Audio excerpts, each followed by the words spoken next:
Good evening, and good morning, and good afternoon. Whatever the case may be, you may be watching from some esoteric time zone, or you may be watching the playback at some point, which is wonderful. Welcome to the fifth installment of our stream series discussing Twin Peaks The Return, which was, of course, David Lynch's final cinematic work. Before we start the stream, I would just like to say if you enjoy these streams and other streams which will be coming up hopefully soon on other topics, then you can, of course, at the moment support Mr. D and all this stuff by buy me a coffee. Yeah, so just visit that link, buymeacoffee.com/John D, and that's spelled IOHNDEE, and you can throw a coffee or three my way if you so desire. This is what we're doing in lieu of super chats for the moment, since I am not yet monetized. But I would greatly appreciate it, and I'm very happy that everyone is joining us tonight. Also joining me, of course, is my good friend, Mr. Prudentialist. How you doing, Prude? I'm doing very well, Mr. D. Thank you for having me on. Well, thank you for coming on. It's always a pleasure to have conversations, particularly about this show. Unfortunately, our third is not with us tonight. Something came up, and he had to pull out. So hopefully, we will see him next time. Get well, Sandbatch, wherever you are. So yes, tonight it just so happens that thus far the episode of the show has correlated with the episode of this stream series. So we are up to episode 5, which I think is has. I mean, they all technically only have a they all technically only have a number, but they also have sort of names associated with them. And I thought I had it here. What is this one called? This one is called Case Files. So, episode 5, yes, season 3, episode 5, Case Files. And well, I guess we could just jump into it. The episode opens with, again, some new characters who I think are called Gene and Jake sitting in a car, and one of them is on the telephone with another new character. Let me just rearrange this. There we go. This distressed-looking woman is called Lorraine, and this is one of as we've talked about on previous episodes. There are a lot of subplots, sub-stories.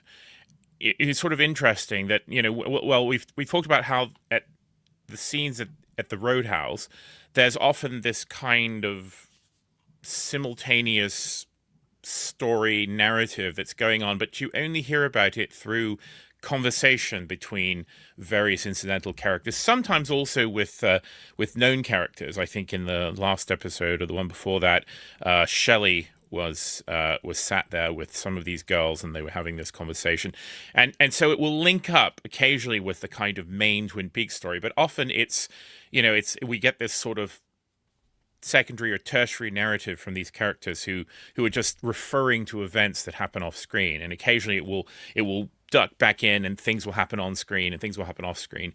But then, of course, there are these sort of larger plots which you actually get sort of you get your first person view of, and this is one of them. This situation with Lorraine, which is I would, for me, it's one of the more baffling aspects, one of the more baffling one of these subplots of the show. I don't know if you have any sort of feelings about it.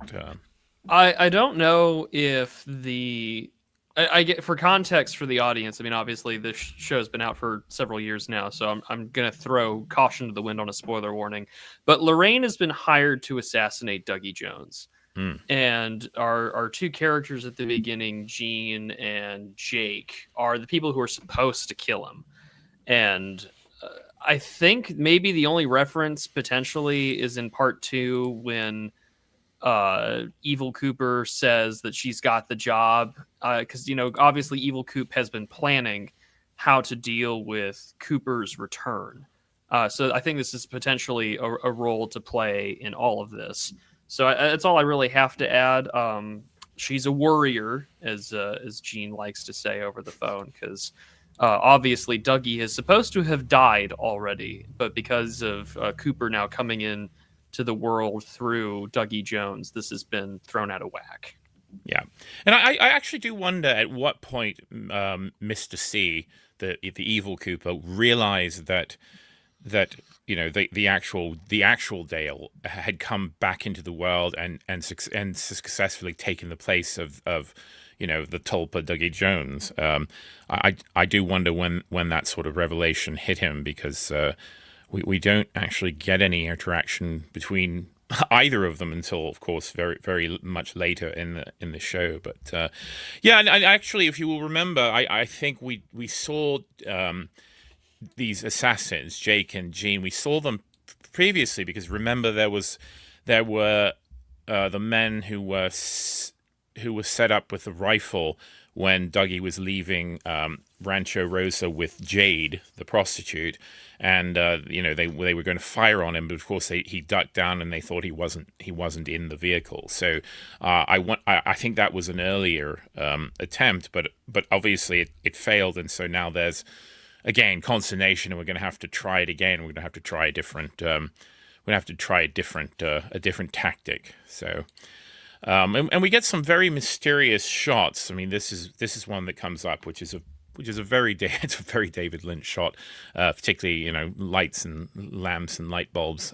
There's one I always remember from Blue Velvet, where there's a floor lamp in Dorothy Valens's flat, which after all the things happen at the end of the film, it sort of falls over, and then there's this wonderful shot of the bulb like getting bright and then going, and going out. So, but that's what this called to mind. But here we see, of course, back from the dead, the BlackBerry. Lorraine has mysteriously sent a message on her BlackBerry to her contact, who's called Argent. And she just says number 2, and we don't really see anything else. Argent, of course, means silver in Latin, so argentum is silver, but argent is and argent is also, I think, in heraldry is the term used for a grey or a silver field, if you're interested in heraldry. So I was, of course, I see the word argent, and I'm like, argent, what does that mean? Miss Silver, is there a scissor, or Mr. Silver? I don't know. And then when she sends the message, of course, we see this shot. Again, I don't know what that thing is, but the lights light up when she sends that message on the BlackBerry. So mysterious shenanigans with Lorraine. Also, I think it tells us that no, this is in Buenos Aires. In Buenos Aires, yeah. Like, this box is in Buenos Aires. Lorraine is not, Lorraine's in Vegas, but we have no idea what the hell's going on in Buenos Aires. What this is. Anyway, so we do revisit it later on, so patience, gentle viewer. And then, of course, to this lovely scene, which is an autopsy on the headless corpse, which was found in the bed of yikes. The woman's apartment in the very beginning. The librarian who was having the affair with the guy named William Hastings, who's still sat in prison. William Lillard, or Matthew Lillard's character. Yes, yeah. But anyway, so this is a body. I'm always amused at autopsies in television and film, because this is absolutely not how autopsies take place. There's a lot of biohazard shielding, and you're wearing a full suit, often wearing supplemental oxygen, supplemental air as well. So the idea of people sort of huddling around an open torso is very amusing to me. But it makes for better visuals, more gory visual, I suppose. But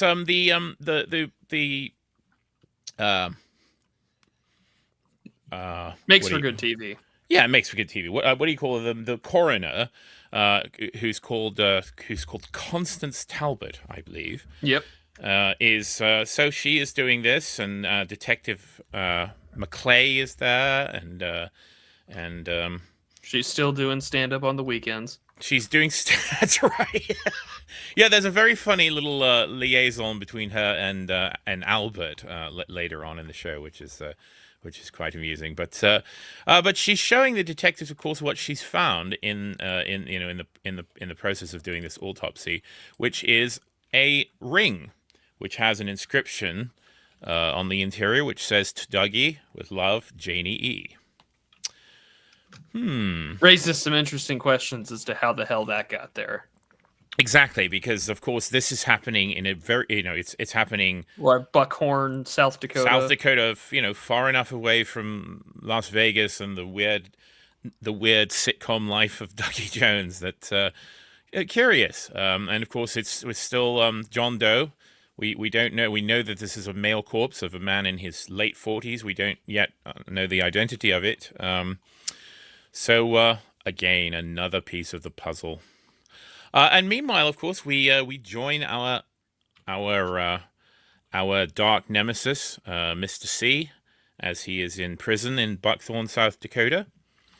And this sequence, actually, which I use for the thumbnail, I really like it because, again, it calls back to, of course, the end of season 2 of Twin Peaks, the last shot, which is, of course, the famous moment where we see Dale smash his head into the mirror at the Great Northern Hotel, yes, and of course then sees Bob in the mirror, and of course here we have Mr. C looking in the mirror, and there's this subtle kind of transformation where you start to see in his face, you start to see features of Frank Silva, who is the actor who played Bob in the original series, who's passed away many years ago. But and he actually, as he witnesses this, he says, "You're still with me, good." So again, another kind of haunting callback to what's happened with him. But he's waiting in prison for something to happen. We had a hint of it last time when when there's a moment where he mentions Mr. Strawberry, and the warden gets very, very upset, and we'll perhaps see a resolution to that. Any commentary, sir, about any of this so far? I really do enjoy the shot. It's really good, and I don't know, is this also right where at the same time we get this callback, but we also get to see the reused footage from the original run of the show where it's Cooper and Bob laughing together. Yeah, that was really good. But yeah, no, absolute callback to the cliffhanger / dark ending to season 2 of Twin Peaks. And he's still with him, and we'll find out more. Evil Coop has quite a few things planned in prison. Yep, he is trusting the plan, as we shall see. Meanwhile, from the dark to the ridiculous, we join the continuing comedy of slapstick comedy of Dougie Jones interacting with the world of work. Here he's shown up to Lucky 7 Insurance, and of course we did get the hint of the emerging aspects of Dale Cooper when he discovers the dark pleasure of coffee at breakfast, and of course he is drawn inexorably to the coffee here. I don't remember what the what little lackey guy's name is. I couldn't tell you off the top of my head. He's Coffee Boy to me. He does not play an important role. I mean, he does for comedic purposes, but not really anything here.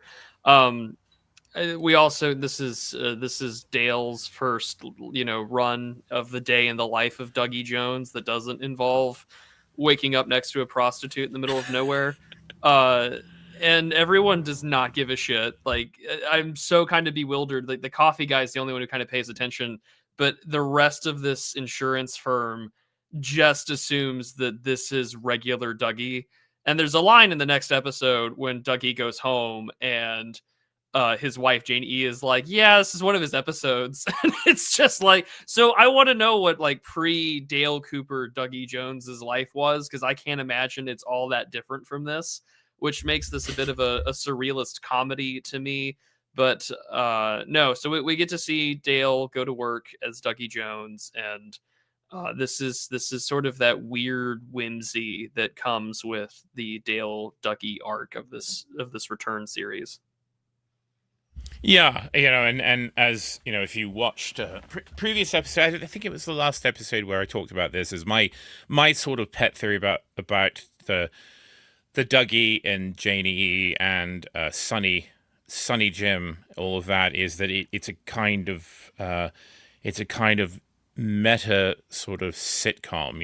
It's sort of they're all kind of tropes, and not just like a sitcom, but a kind of sitcom from the very early days of American television, 1950s, the early 1960s, and and of course Janie E, the kind of the perfect long-suffering wife, and Dougie, the comedically buffoonish father. Although that trope didn't really emerge until I would say till much later in the 60s and 70s. In the classic days, the father was actually respected as a kind of figure of authority, but it wasn't until later that the patriarch started to break down in the imaginations of television writers. But so yeah, my idea is, of course, that this a lot of the Dougie Jones narratives is this kind of I don't like to use the word meta commentary, but that's the best I can think of at the moment of television tropes, and the idea of kind of these dream realities sort of layered atop one another. That there's reality and unreality sort of intermingle in the world of David Lynch always. So. And I included the next shot merely. Oh, so good. I included this next shot. Of course, Dougie goes into this meeting, and then there's again comedy ensues. But I put this in here because I remember weeks ago talking to Sandbatch. I thought he would be here, but we were talking about. On one of my spaces, my late night Twitter spaces, Stormy Waters was also there, and Stormy was telling us that he just purchased a chair called the Eames Executive Chair, and that's what these chairs that you see around the table. Those are Eames Executive Group chairs, and I was commenting that I noticed watching Twin Peaks: The Return that there's a lot of really, I mean, of course, David Lynch always paying attention to those details, but there's a lot of my lamp theory of Twin Peaks: Return, which is that everyone has a lamp, every important character has a lamp associated with them, but also there's a very clear kind of style. So at Lucky 7 Insurance, you get this sort of wonderful, slightly recherche mid-century modernist aesthetic, complete with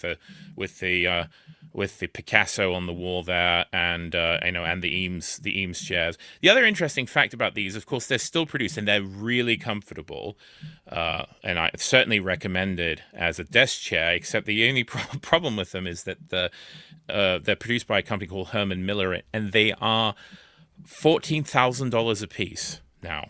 So wow, yeah, I was sort of impressed that there's so many of them in this shot. Obviously that Lynch hired them from somewhere. I'm sure they didn't purchase them for the production, but impressive level of detail there. Then we I do appreciate though this. In a lot of like video game discourse, there's a lot of like conversation about like yellow lines on the floor or lighting to direct you in very obvious locations. Like the developer wants you to go here. I do appreciate the obvious color choice that Dougie Jones is in this disgusting like lemon meringue, key lime pie, polyester jacket that's like 3 sizes too big. Wandering into his job while everyone else is dressed like a corporate executive. And it's just like, we know why we're here, and it's here to watch the ridiculous ensue. And it's, I just appreciate how well it sticks out as a color palette. Yeah, that he doesn't. I mean, that he does and doesn't fit in. I mean, he fits in with the decor, and there are other shots we see of him later on in the environs of the Lucky Seven office and such, where his sort of the Dougie Jones bright colored suit matches the kind of primary colors of the chairs. There's other expensive mid-century modern chairs. In this office complex, but yeah, I like the idea that he's the kind of that you gotta hit him over the head that here's your main character here. I hate to say, but I really like that color. I wouldn't wear it because it wouldn't go well with my skin tone. The green. Yeah, I really like that color though. So I think I have inherited my mother's aversion to like really bright, gaudy green colors. I don't know why.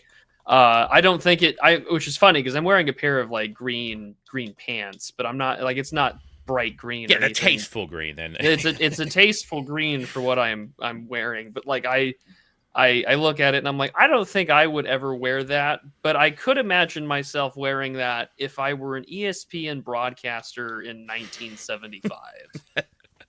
Like in the early days of John Madden, I can imagine myself wearing one of these. Yeah. So he just looks like a man out of time, which I think is even more fitting for the Return series in general. Exactly, because it's the whole there seems to be a lot of temporal dislocation going on, and then I have there's a weird.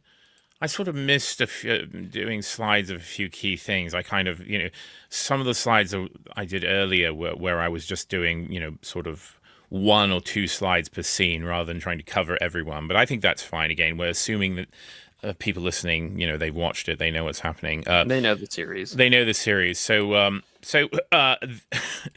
another one of my favorite characters, well, collections of characters are these three, who I think this is the first time we meet them, but we go back to the Silver Mustang, which is the casino where where Dougie had all his winnings, which is run by the Mitchum brothers, one of whom is played by Jim Belushi, and the other is played. I can't see the actor's name. Robert Nepper. I can't remember him. It's one of those faces that's very familiar to me. But, yeah. One of those actors you see on TV. Yeah, he's not someone whose name I'd immediately recognize. But this scene is, of course, where we see the if you recall when Dougie was having all of his Mr. Jackpots, the floor manager of the casino looked very, very, very uncomfortable with all of this, and of course. This is we see why, because of course his bosses, the Mitchum brothers, basically beat the shit out of him and get rid of him. While of course these three lovely ladies watch, and they're called, by the way, Candy, Mandy, and Sandy. The one in the middle is Candy. She's the one that sort of that's sort of featured when we see them most often, but. They're, again, sort of fascinating characters because, of course, they're almost sort of. Whenever I see trios of women, in sort of drama or cinema, I always, it's bad news. Well, it's bad news. I mean, any trio of women, I think, is bad news in life and otherwise. But whenever I see them associated with drama, I'm always thinking of the classics, and I think of well, what do we have? We have the Fates, we have the Eumenides, we have the three sisters who spin, weave, and cut the thread of people's lives, and I don't know again to what degree. Although I'm convinced there are other classical references throughout this series, which we will get to in a later episode. But Candy, Mandy, and Sandy are very curious because they're always. In fact, I think that there are very few scenes of the Mitchum brothers where they're not present, and they're not. They are seemingly operating at a different frequency than everyone else. They don't really have conversations.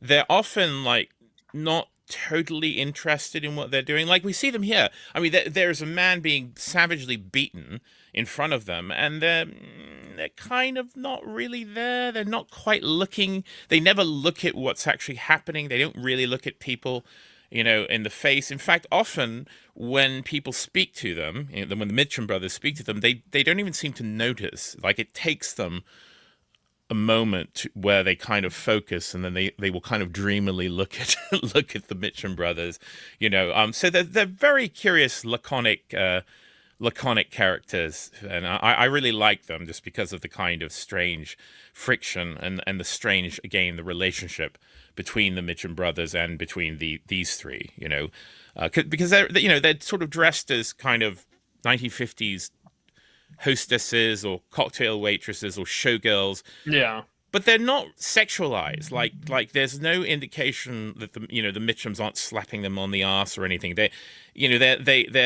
again, they're fixing drinks. They bring food a lot of time. Of course, my other theory that David Lynch's idea of a perfect woman is someone who brings food and coffee, which is probably actually a lot of people's idea of a perfect woman. But anyway, this is my strange fascination with Mandy, Candy, and Sandy. I don't have much to add. I just think that they are like the Fates. They're a portent of bad tidings. Yeah, possibly. What's strange, of course, is that because the Dougie plot is so intimately connected to the Mitchum. Again, the Mitchum, these men, if they existed in quote real life, they would be very dark, murderous characters. And we sort of, for a moment, we're like, okay, they're beating this guy up, but as their story unfolds, they're just as much sort of kind of movie archetypes, like comedy, gangster archetypes. Like again, because they have this interface with the Dougie Jones story, they're also kind of mired in this comedy kind of mirror of the world. Like they turn out to be less and less sinister as things go on, and there's a great revelation that happens, which of course turns them from murderous and menacing to, of course, everyone's best friends, which we'll get to in a later episode. But yeah, it's a very curious thing because, of course, with all the other very dark, horrible things that are happening, particularly in Vegas, because at the same time we've got the Mitchum brothers and Candy, Mandy, and Sandy, we've also got that character Todd who sits in his office and has communications with Mr. C, and there's this really nasty world happening right in the same city, except of course, and then of course outside of Las Vegas, there's some even more terrifying metaphysical things happening that we will see in episode 8. But here we've got the slightly clownish comedy gangsters. Yeah, it's all very strange. It's very Blues Brothers. Yeah, particularly For Belushi. Yeah, indeed. Which felt very deliberate. Oh, Shawnee Mac, that's a good point. The Macbeth's the weird sisters. Yeah. Maybe the three sisters from King Lear. From Macbeth. Oh, yeah, right. the witches. Double toil and trouble. Yeah, those. And then this is a character again. I sort of had been planning on having Sandbatch around because this is I shouldn't say what he said about this character when she first appeared on the screen. I think we see a shot of her in an earlier episode, like it's the first time we see her in the previous episode. And I think you also see her when Jade takes Dougie out. Yeah, because we see the boy, presumably her son, watching from the window. Yes. Like he sort of witnessed, and then he sat on the sofa eating saltine crackers, and she, I think, is saying 119. Yep, 119 repeatedly. Yeah, which of course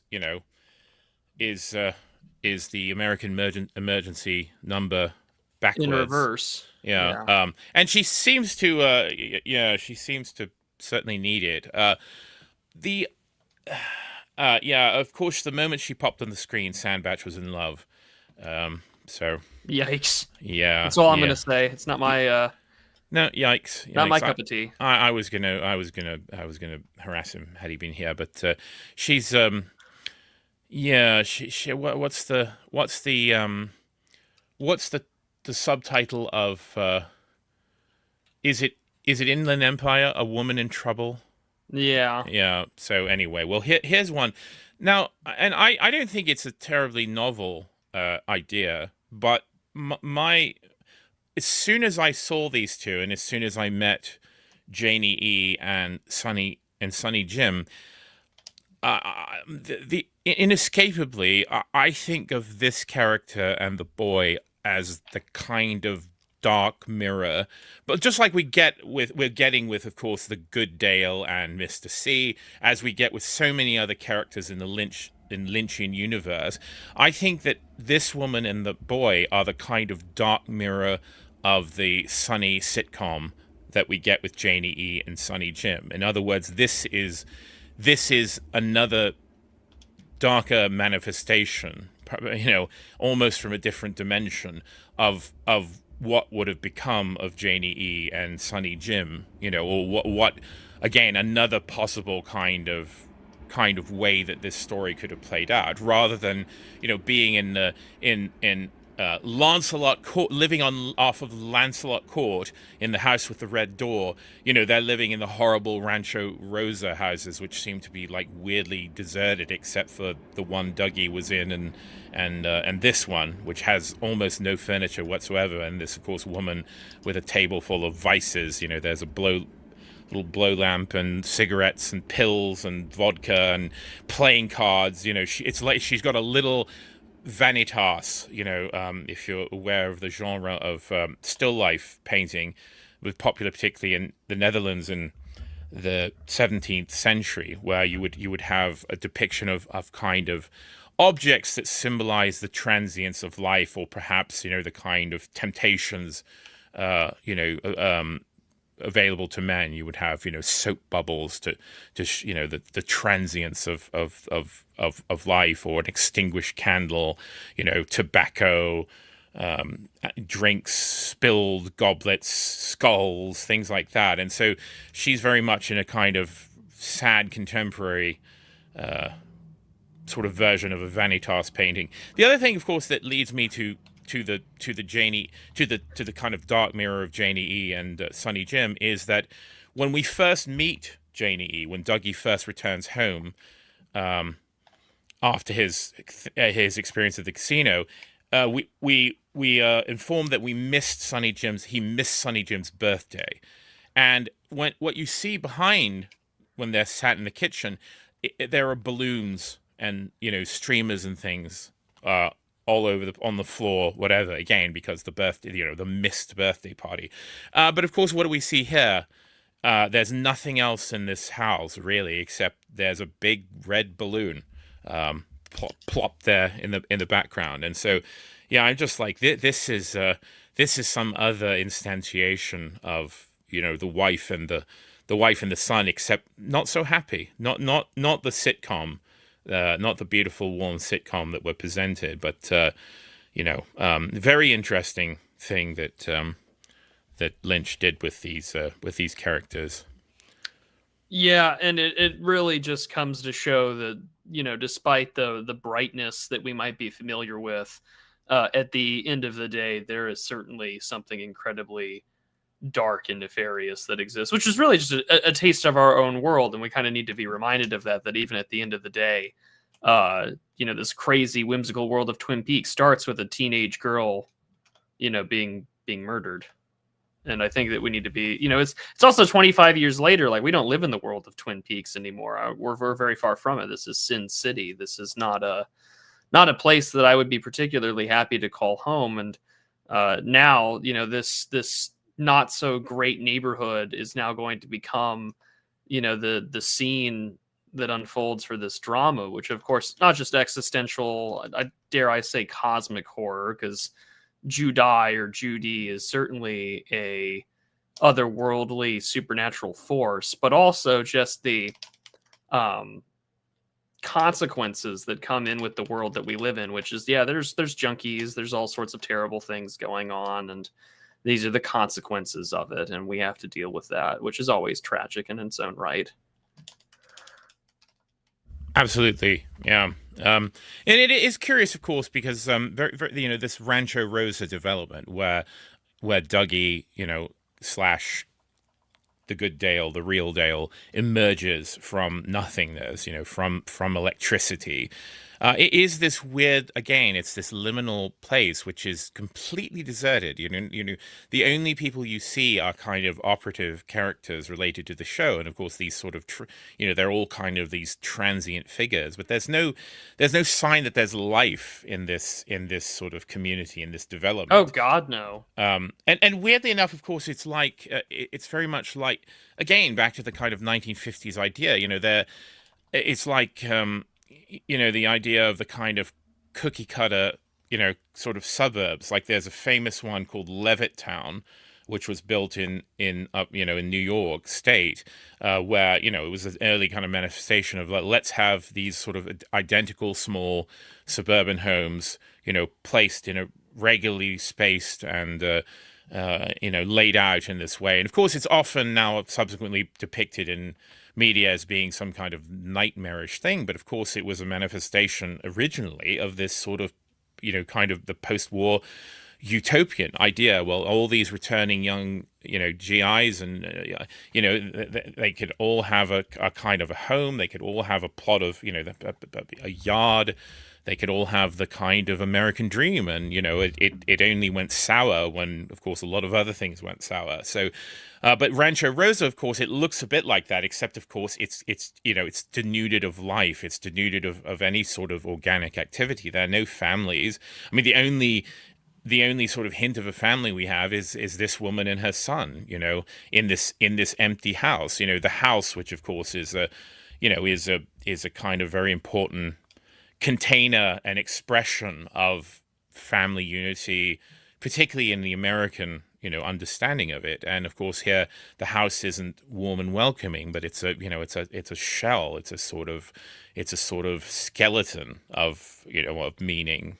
So I'm very interested in that, and the sort of contrast between this and between sort of the more kind of utopian ideas represented by, and even Las Vegas, interesting enough, it's a sort of non-place, I mean, it's a sort of place of facades and simulations, and as originally developed as this kind of resort, in the middle of the desert, really, a very unlikely place, but because of clever engineering and marketing, it very quickly became, in the early mid 20th century, it became this sort of dreamland. But of course, always under the surface of it is this, well, very David Lynch, this very much like Blue Velvet and very much like Twin Peaks, this seemingly perfect place, which of course has this undercurrent of sin and horror and ultimately death, And Vegas is as I said, it's a sort of non-place. It's a place where, you can see a fake Sphinx and a fake Eiffel Tower and a fake everything, and, a fake Roman forum, turned into a casino resort. And, so I do think that that's part of the reason why Vegas appears. It's sort of a stand-in for this kind of ultimate fate of illusion, where of course there's no illusions here. There's nothing left except for, again, pain and dejection and misery and death. What happens? I mean, basically every time Dougie, in many scenes, he is of course menaced by people who are trying to kill him. For what reason, of course, he doesn't know, because he doesn't know anything. So it is this sort of insidious darkness creeping into the kind of goofy fantasy of Dougie and Janie E's life.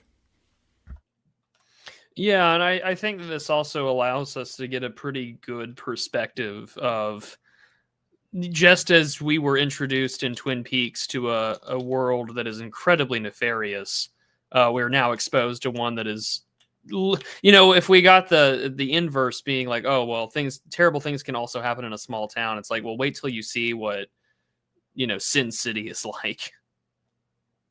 Yeah, a place where that again where it's not an undercurrent. It's now just out in the open, and I think of course that's also what sort of happened.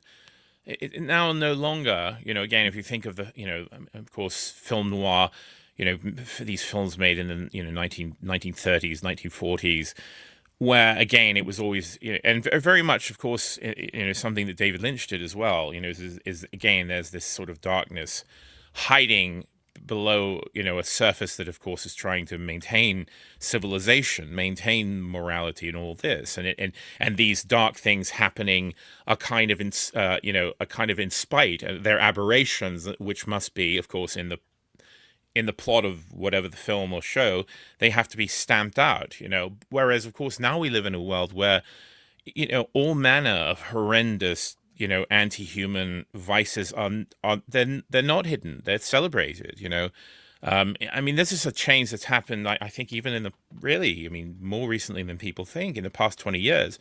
A lot of the things that we just see every day and which are completely normalized, or there's an attempt to normalize them, would have been, again, very, very carefully hidden under the rug. Obviously, of course,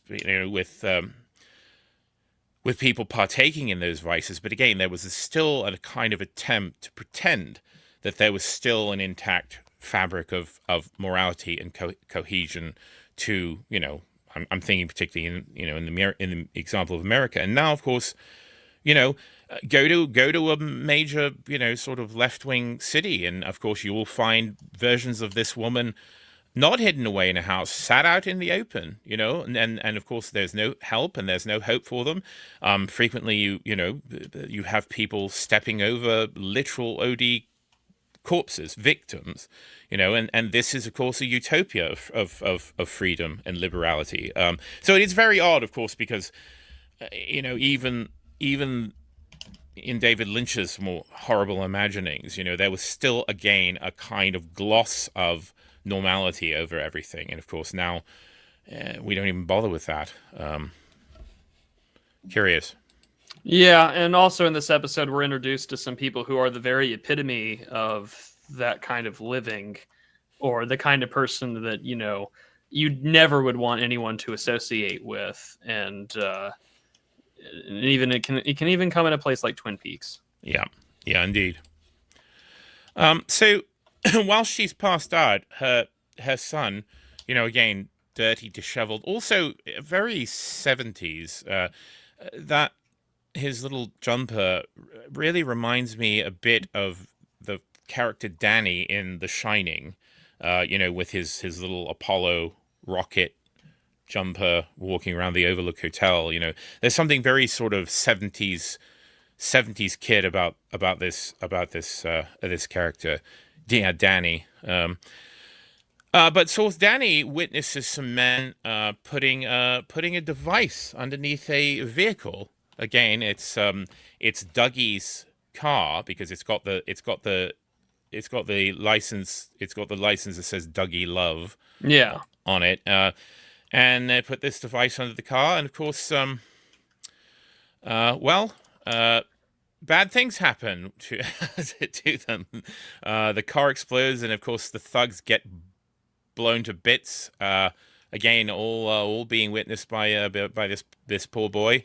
A piece of the car gets thrown up onto the roof of the house where he and his mother seem to exist. Yeah. So again, the second attempt at getting rid of Dougie Jones, of course, has failed. Gets botched, by the. Oh no, that's right. So the people who put the thing under the car that was in the previous episode. Yeah. And then another gang. These people are not for Dougie. These people, I think, are just trying to jack his car. The thugs that come. And they get blown up. I don't think they're actually. They're not another manifestation of the hitmen. Excuse me. So, I think they're just trying to steal the car and they get blown up because, of course, it's rigged to blow up. Yeah. So, and then we get, of course, the scene. We get Jade, who's having her car cleaned, and she finds the key again to the Great Northern, and she puts it in the letterbox. Because it's the tag as a very old fashioned thing, but it's printed. If found, put in any mailbox, and it will be returned. Postage paid.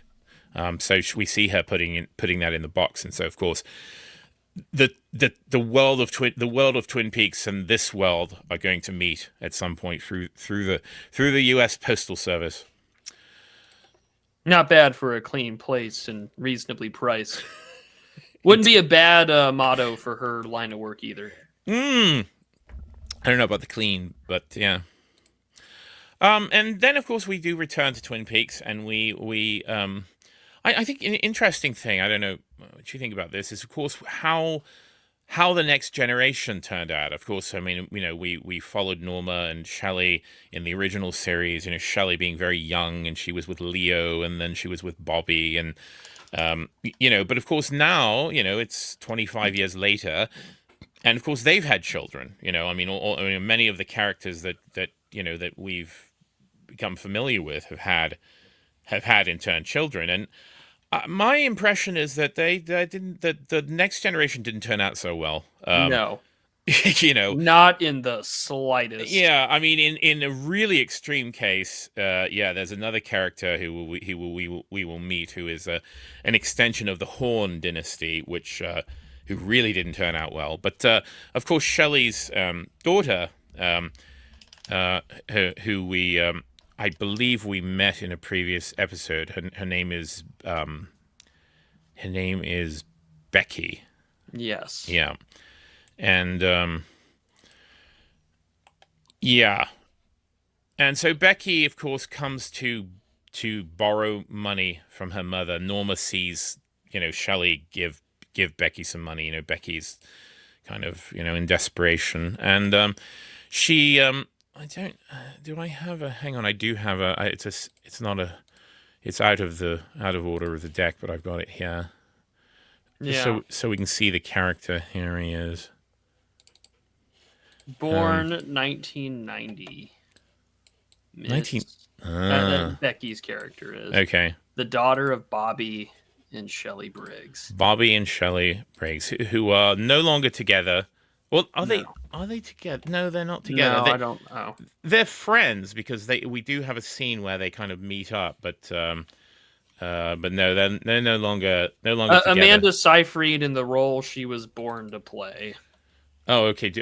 I don't know her. What was she in? She's in a lot of. She's been in a lot of rom-coms, as well as, if I remember correctly, is she in?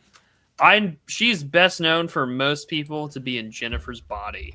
Oh. She's also in Mean Girls. Mean Girls. Probably okay. That's probably she's the one that you're gonna know the most.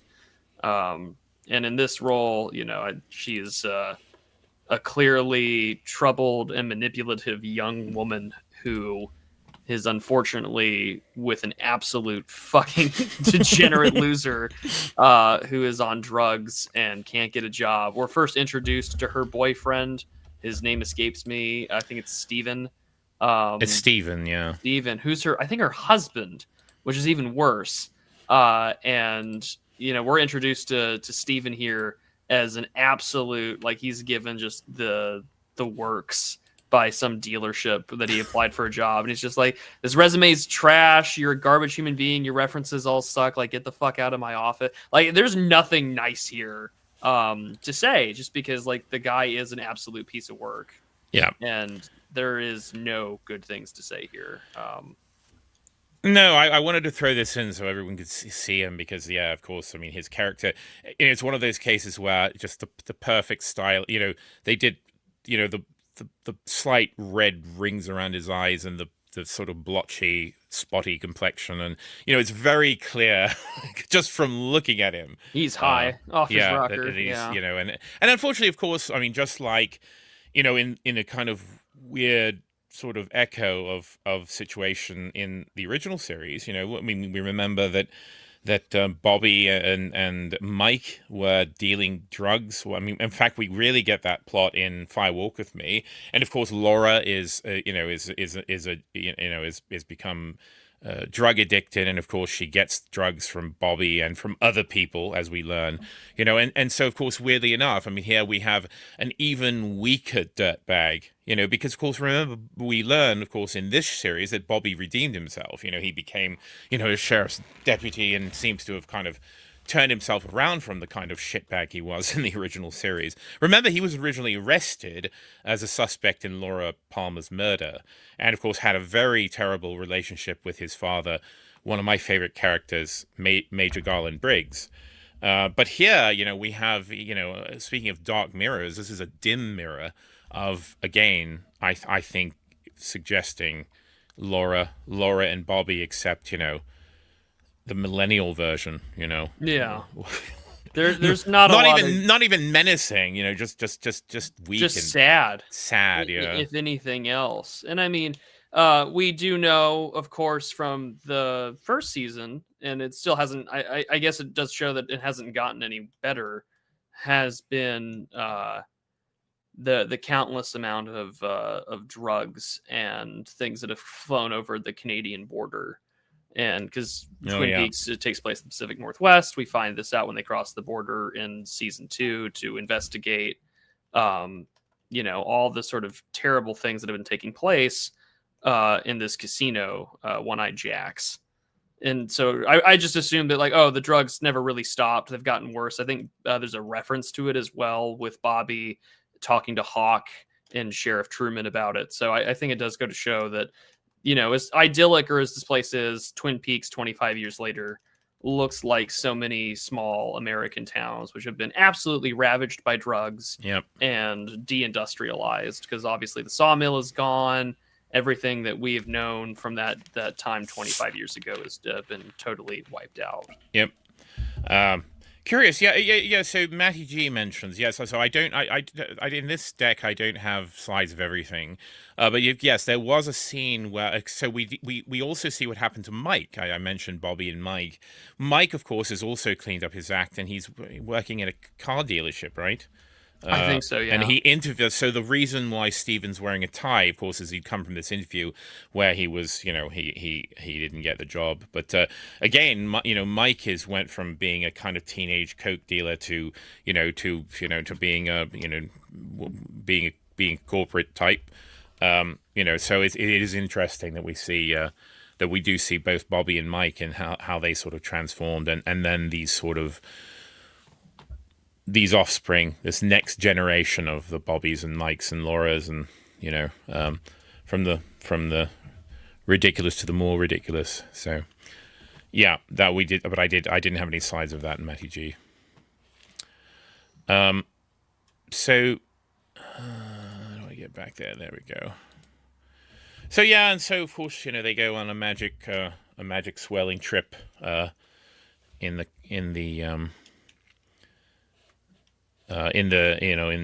Stephen's car. We get more Stephen and Becky action. Of course, it turns out that they live in a trailer at the Fat Trout Trailer Park. Which I'm so glad we finally get to come back to that after Fire Walk with Me. Yeah. And it's not in the same place, obviously, from Fire Walk with Me in terms of set, but the Fat Trout is still there.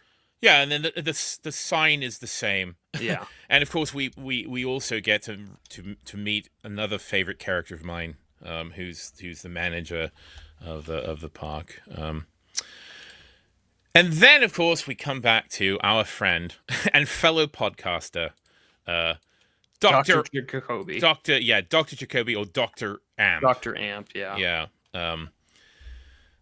I think Sandy had nailed it when we first started doing this review series, that he is the embodiment of this like kind of center left libertarian type of podcaster that was, wanting to talk about, there's corporate oligarchs, and there's, we demand justice and rights and things that we don't really talk about as much anymore these days. But it is an epitome of, say, like 2014 era, politicking, which just feels so almost nostalgic. I almost long for it. But we get to see him again and his golden shovel. Yeah. So, and he's. I really like his whole setup there. And of course. And it makes sense too, considering what Dr. Jacoby was like in the original series. Like he had an Asian wife or a girlfriend, or he had an affinity for Asian women. He had a Hawaiian, Hawaiian wife. Because remember, his whole thing was like he lived in this sort of virtual Hawaii of the soul, this virtual Maui type deal. The tiki drinks, and and of course, Nal seems to have sort of made a transformation that. Because, of course, remember that Dr. Jacoby character went through a lot of shit in the original. Oh, yeah. Show. He does not have a... No. There's not a really good ending for Dr. Jacoby in the original run. Yeah, because, of course, he was in love with Laura Palmer. And, he was in love with Laura. He was his therapist, had access to the diary and the journals, which, of course, plays a major role in this series, as well as it did with Fire Walk with Me and all of Twin Peaks. And then he, of course, gets assaulted, which doesn't help either. Yeah, and has a heart attack. Looking at Maddie dressed up. Remember as Laura. Yeah, they pulled that thing on him where they do a doppelganger. They send him a videotape, and so not so good, and he's recovering in hospital, and but here he is again, finding his way in the 2010s with his podcast. I was startled for a moment because on his bow tie, I was like, is that? Oh no, it's lightning bolts. It's not what I thought it was. No. Instead, it really is just a different vanished time. Yeah, and which makes it all the more entertaining for me. Because I can remember that. I do find it really entertaining. Oh, what's her name? Is just such an avid listener. Nadine, yeah. Nadine is the perfect audience woman for this.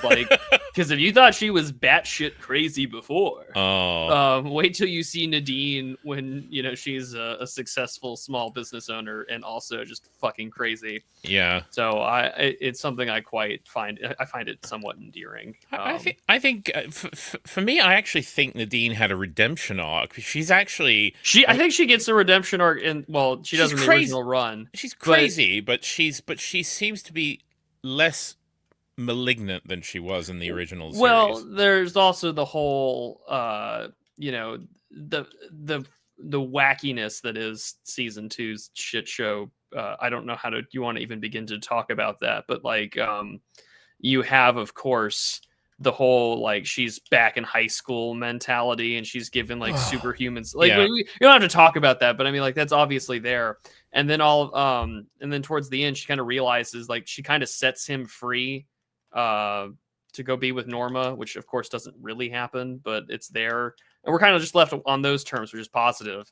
And so I kind of like the fact that Nadine turned her crazy idea, and she's just a regular person, and it's nice. And then, but I can't even judge her for being a weird podcast listener, because I am a weird podcaster. Nadine is my audience. Why would I want to insult someone who could potentially give me or Mr. D money? Indeed.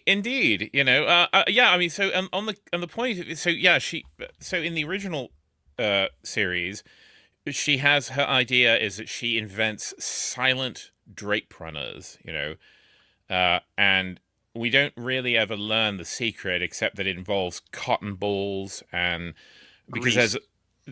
The grease. There's a wonderful scene where she's like, cotton balls, and she's just mental. But of course, she's rejected. She goes to a patent attorney, and he just tells her there's no way to patent this. It's not going to work. And so she tries to kill herself. She takes an overdose of some sort of medication, and she goes into a coma. And of course, when she comes out, is that whole weird plot line where she's like a sort of mental teenager again, and she's in love with Mike, Remember, we were just talking about Mike. Remember, Yeah. she ends up like they end up being a couple, and she's like and then says to Ed, you should go with Norma, because I think she likes you, whatever. Again, high school all over.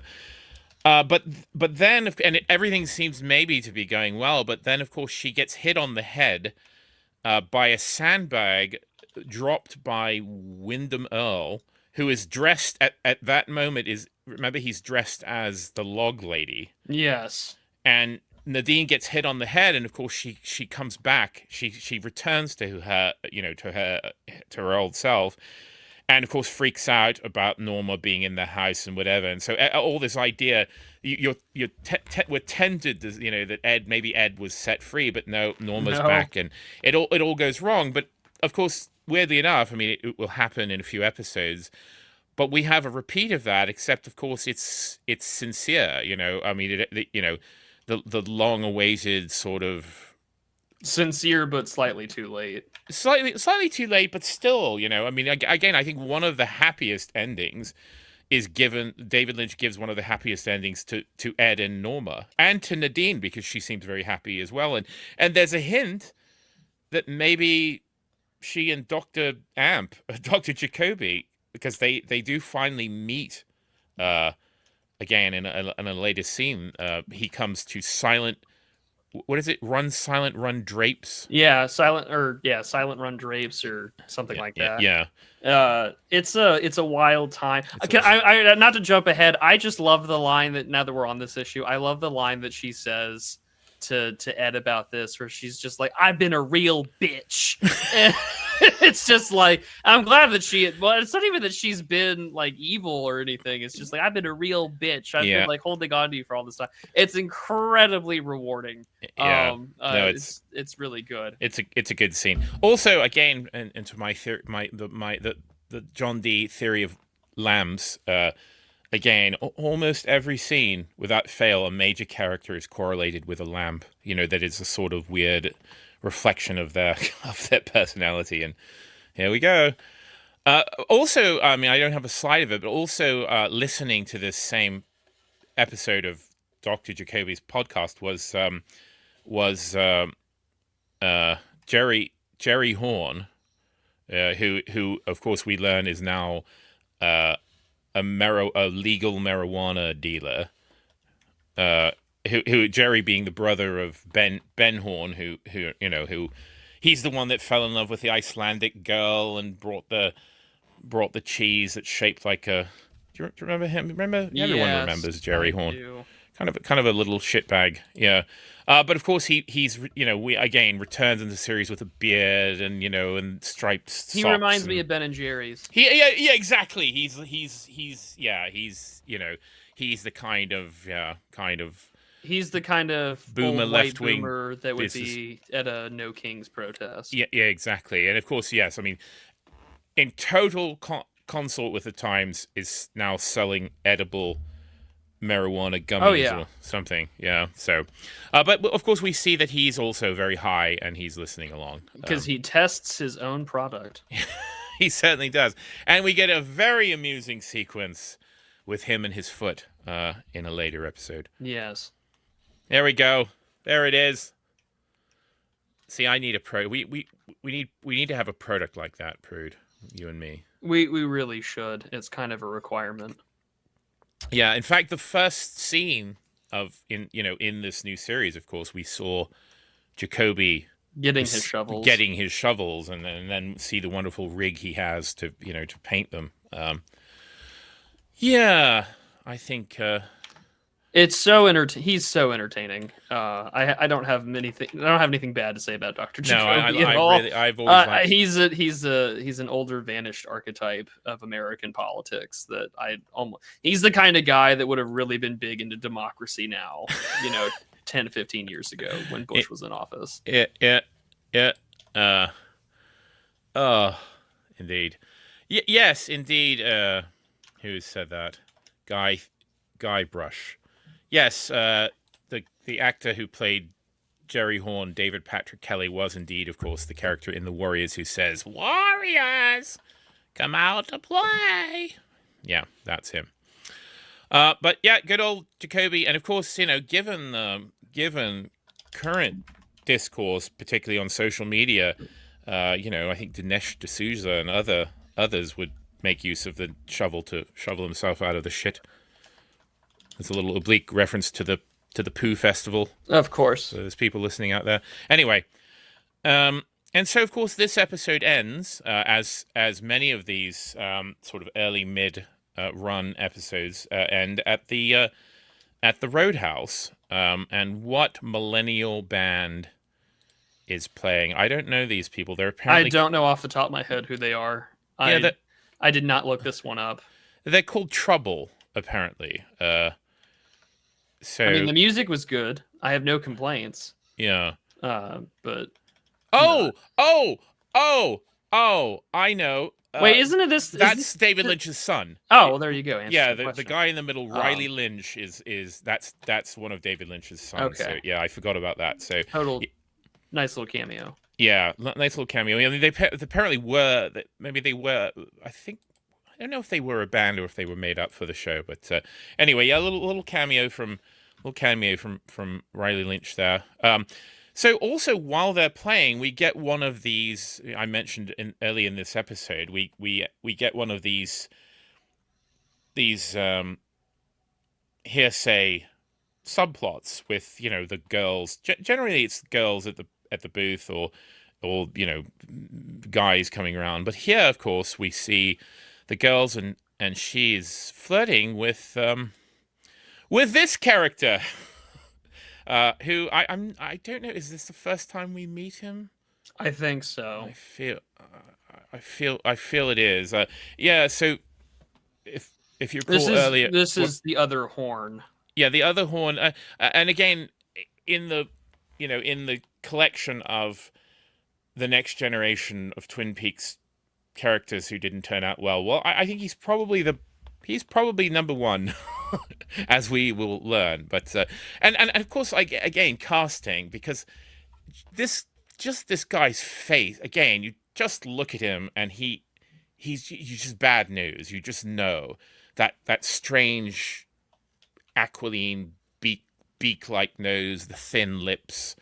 No, I mean, just a really sinister looking guy. He's sort of perfect for this part, which is only more fitting. I think he fits the role perfectly for evil, and I mean, he's a genuinely big piece of shit. Yeah, but his origin is incredibly fucking tragic, really horrible. I'm not gonna spoil. I mean, I joked about spoil, but I'm not giving it away now. But because when you find out, you're kind of just torn to shreds. Oh, it's really awful.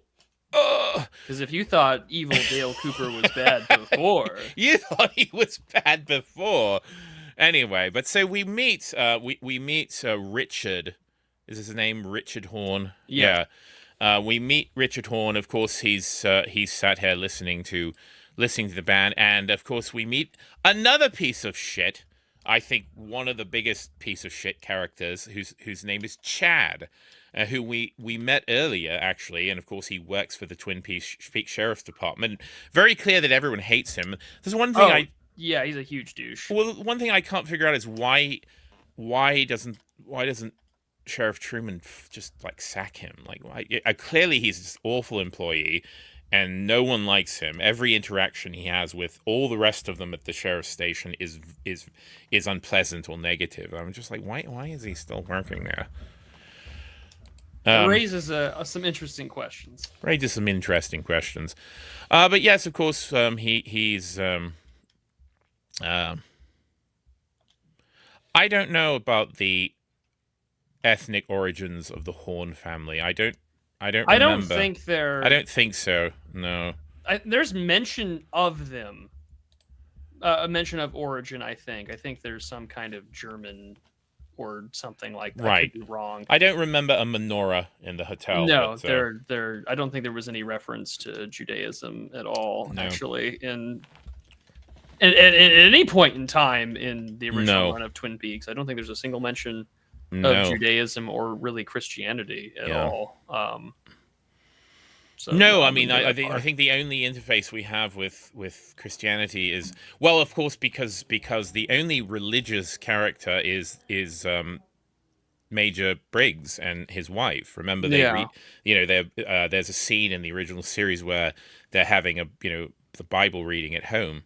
That's a very wholesome character, and of course, Bobby, you know, when Yeah, which we didn't even mention at all for this discussion is that, of course, earlier on, with these corpses, a set of prints are hit, and the prints, of course, in question are for Major Briggs, yeah, and that we're introduced to some military characters at the Pentagon, yeah. and they're like, "Listen, this is I don't think that probably." happened yet. Actually, I No, it didn't. does. It happens in this episode. It's in this Oh, episode. did I miss that too? Yeah. Wow. Okay. So Well. the prints were hit. There's apparently a team that's assigned to Briggs's case, Mm. and the thing that gets mentioned is like, this is probably nothing, but this has been found in Buckhorn, South Dakota, and we well, if it's true or there's something legit, we got to go tell the FBI. I may have it in this slide deck. Yeah. Hang on. I think it It's because in I think here. it happens after this. Okay, because I thought this was the last scene because often the Roadhouse scenes are the last. No, the last Yeah. scene for this episode is in prison. Yeah, no, it's here. It's here. So anyway, Yeah. yeah, I mean, so of course this girl flirting, she comes over. Of course, they're both rebels smoking under the no smoking sign. But of course, we learn, and she learns, maybe that wasn't such a good idea. Of course, he starts abusing this this girl right away. So, no, I mean, this Richard Horn character. He is given no redeeming features whatsoever. Like one of the few characters who's just, I mean, except for Mr. C, who's just patently evil. I'm trying to think if there's any other characters who are just completely evil. The douchebag Chad. Yeah, Chad. There's not a redeeming feature about Chad at all. No, Nothing. No physiognomy or otherwise. No. But no, again, I mean, I think in the first, our first introduction to this guy, of course, he's just a completely unpleasant, horrible person, and of course, it only gets worse. It only gets worse. Yeah, so here we go. So this is Tammy. I think it's Tammy Preston who's doing this, and who finds Hit for fingerprints. And Yes. of course, it's it's a bit of a shock. Yeah, and it so learns, of course, it's Cooper, who of course we now see in the prison, and this is the scene where I was talking about, where there's a major. Well, so he's having his phone call. Sorry, I'm a bit muddled. I lost my little notepad here.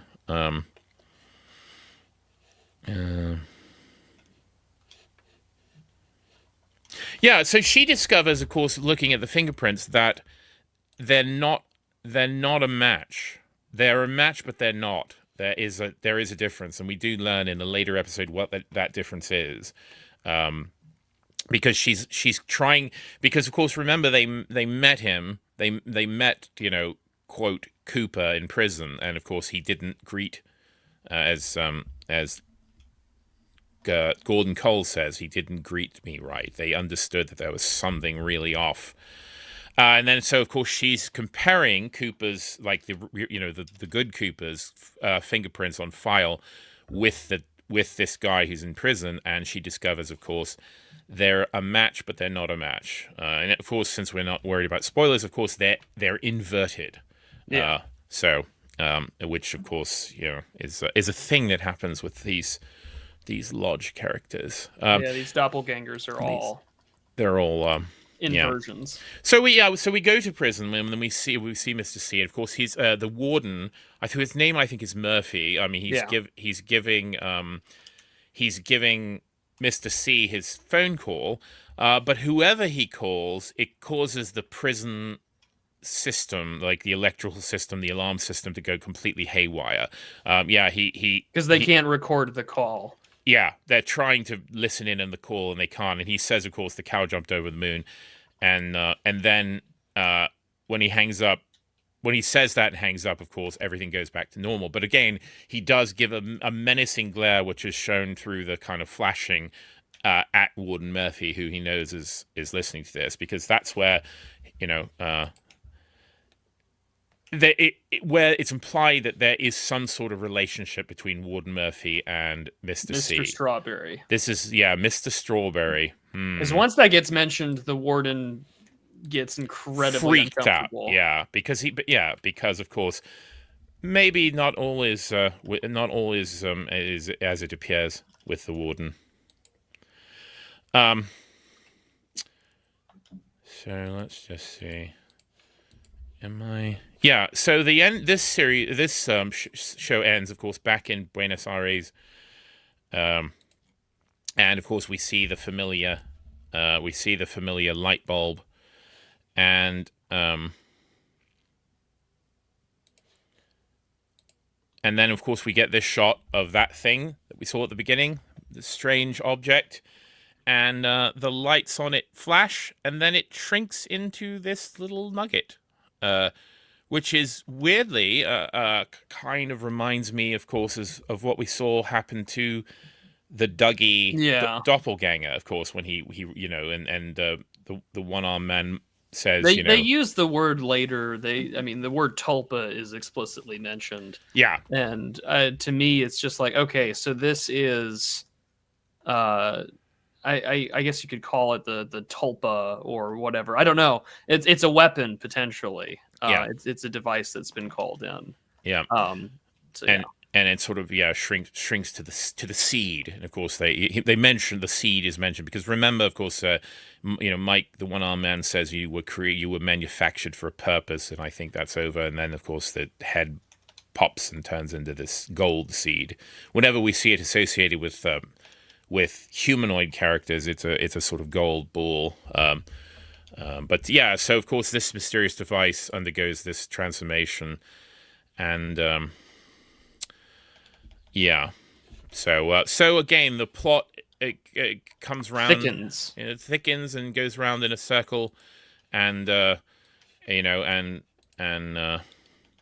of course we learn explicitly that this is all intimately connected. Perhaps the telephone call that Mr. C made was to Lorraine or to this device. Who knows? We are not explicitly told. We're not explicitly told. Yeah, and of course I don't have a slide of it, but this episode ends with Dougie standing at outside of work at dusk, outside of work, looking up at a statue, which I will show you in a second here. I can pull it up as we finish up. There we go. Upon a repeat viewing, my distaste for the Dougie arc so far, I've not been worn quite as maybe cold as my initial appraisal. We'll see as I continue. I've been rewatching this every week I rewatched it in full when you had announced this, and then I have slowly been rewatching in time as we have been covering these episodes. So I'm trying to watch it like I would once a week. And in doing so, I'm hoping that I have a better either understanding or appreciation, whatever you want to call it, for what I'm seeing on screen. And in doing so, I'm like, maybe I'm not, because the first time I watched it, it was after it was already out on DVD. So I did like what a lot of people do these days. I binged the whole thing in more or less one sitting.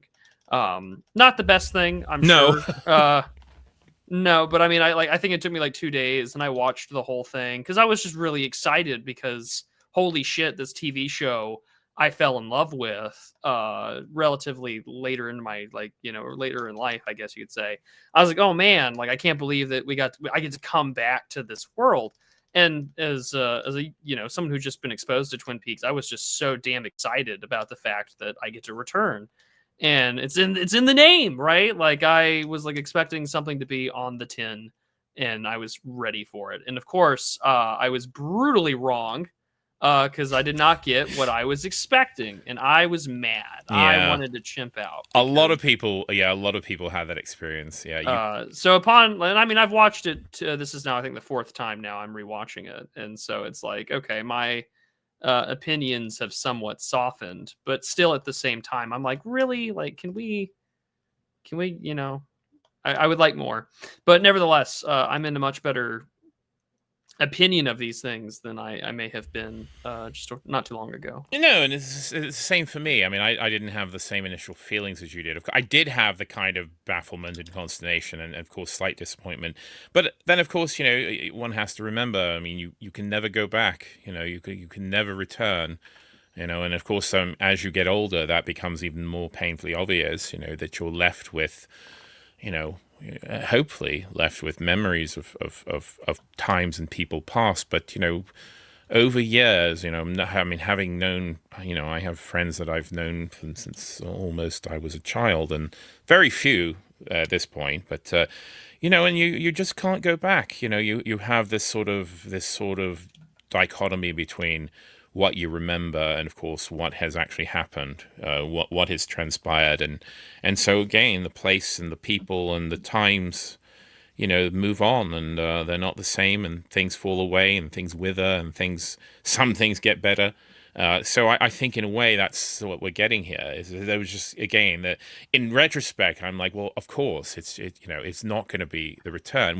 We're given that tantalizing hint at the beginning. We see the shots of the falls and the Great Northern, and we see Laura's visage, hazily in the mist, and we hear that music, that wonderful music, and you're just like, oh. Which, speaking of the music, or at least the show's introduction, I'm very glad, because I mean, the world of Twin Peaks is very much introduced in the introduction of the show in the original run, and you see all of the sights, the hills, the Great Northern, the mill, etc.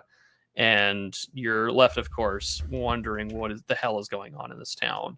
And one of the things I appreciate about the renewed intro is that the emphasis in the introduction is not so much about is not at all about Twin Peaks. It is about the Red Room. It's about the carpentry and what you see there and the lodges. And this is the story. Like, as Sandbatch mentioned, like, okay, if we're going to come back to this world, what's the story you have to tell? And obviously for Lynch, it definitely was like, I'm here to tell a story about the lodge and this, otherworldly powerful force that we don't really get a real clue on, other than like the people of Twin Peaks are kind of aware of it. The Bookhouse Boys and everything like that. So I think it's very fitting that we return, and it's not so much about those characters. They have become the medium or the vehicle in which we get to explore this greater metaphysical conflict of good and evil. And even to call it good and evil becomes subjectively difficult to parse, because it's not like True Detective, where there is an objective good versus evil. This is far more cosmic horror, because, just with, non-existence, it's like, well, what the hell am I dealing with? Because it kind of fits outside the boundaries of any sort of traditional, at least classically Western understanding for how the world might work. And I think that in itself, it's very Lovecraftian.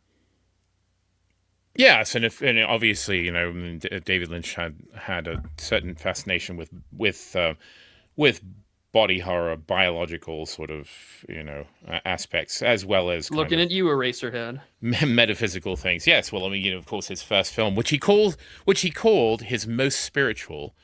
And then I remember the famous clip that you see said, and then the interviewer said, will you explain? No.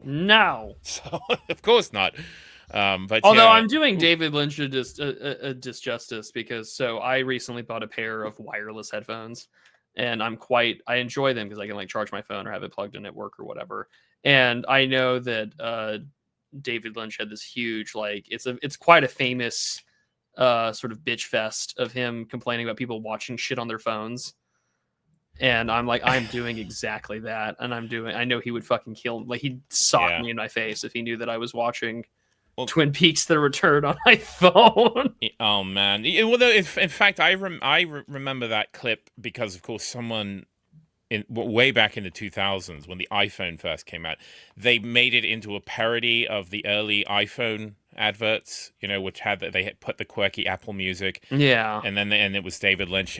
Imagine thinking you could watch a film on your telephone. It's fucking yeah. It was like really angry.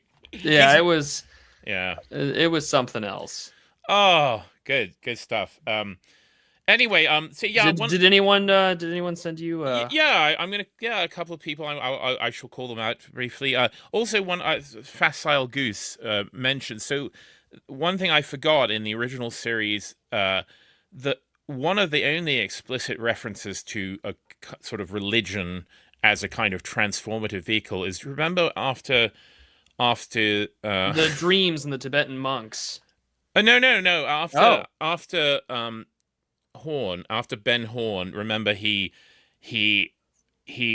makes the Confederacy win the Civil War. Oh, that's right. And then of course he has a spiritual reawakening, and he actually turns into a good character at the end. That's another weird thing, of course, is that he's an absolute horrible person, Ben Horn, throughout most of the series, and then of course he has to figure out how to make the Confederacy win the Civil War through little models and such in his office. And then when he does that, he's transformed, and for the rest of the series he tries to do good, of course, with some disastrous consequences. But and of course, as we see him in The Return, he's still good. Weirdly enough, Ben Horn is in fact, there's a whole got his shit together. Yeah, and there's a whole scene with who is that? Ashley Judd, who plays his assistant in The Return. We didn't get those scenes yet, but of course, makes a decision and shows that he still has retained a morality. But after he comes out of of his weird reverie about the war between the states, he talks about, like, he wants to learn all about the world's great religion. And so there's a scene where he's sitting in front of the fireplace, I think, with his brother, and he's got the Quran, and he's got the Bible, and he's got the Talmud, and he's got the Bhagavad Gita. Like, he's got all the the world's great books, with him. So that is one of the few sort of mentions of religion in a metaphysical way in the show. So so to our two coffee friends, Judas Loki was very generous and sends coffees, and he doesn't leave a message. Well, thank you, friend. That's much appreciated. And Dawny Browning, who is a frequent guest, frequent listener and interacting person with my spaces and here. And Dawny sends generous coffees and sends a little emoji of something which I can't see because I don't have my reading glasses. But thank you, Dawny Browning. So and thanks for those coffees. If you, of course, listener, re-listener to this podcast, would like to also send a coffee, you can do so here, buymecoffee.com/John D.